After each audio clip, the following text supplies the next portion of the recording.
NASA astronaut Sunita Williams and Buzz Wilmore will leave the ISS early Tuesday aboard SpaceX Crew Dragon. They are set to touch down in Florida after a 17-hour journey.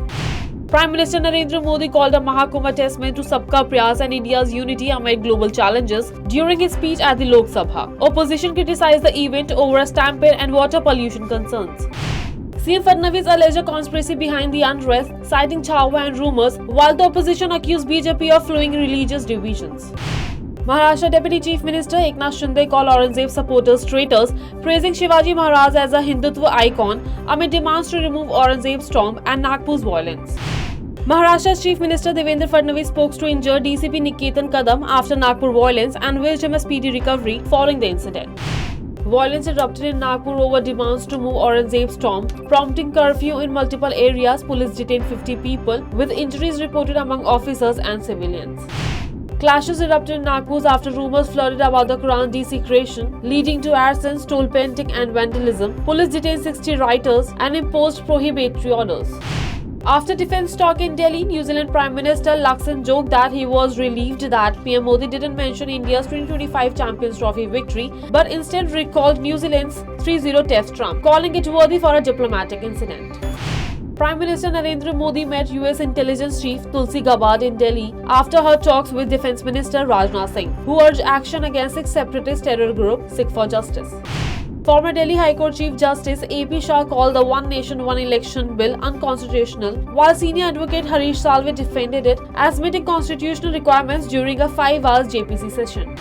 US President Trump said negotiators have discussed dividing assets to end the Russia-Ukraine war and will speak with Russia President on Tuesday after proposing a ceasefire. At least 330 people were killed in Gaza as Israel launched its biggest attack since January 19, citing Hamas' refusal to release hostages, telling truce talks.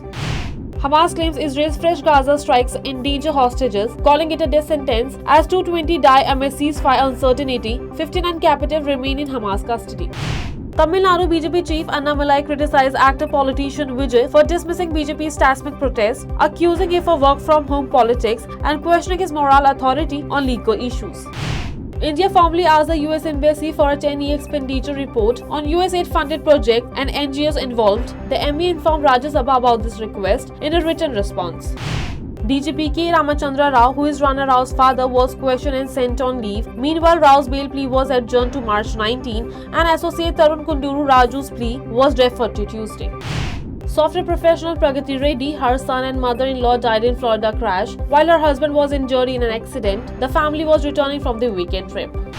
External Affairs Minister S. Shankar criticized Pakistan and Western nations on Jammu and Kashmir, calling the UN's role an invasion into a dispute, while stressing global orders and consistency in standards. Sudiksha Kunanki's family urged Dominican police to declare her dead after her March 6 disappearance. Authorities questioned Joshua Ribe and confiscated his passport and found no foul play. A fire at Kokani Pulse Club killed 59 and injured 150 during a concert. Authorities issued arrest, citing pyrotechnics and flammable materials. Government planned 7-day mourning.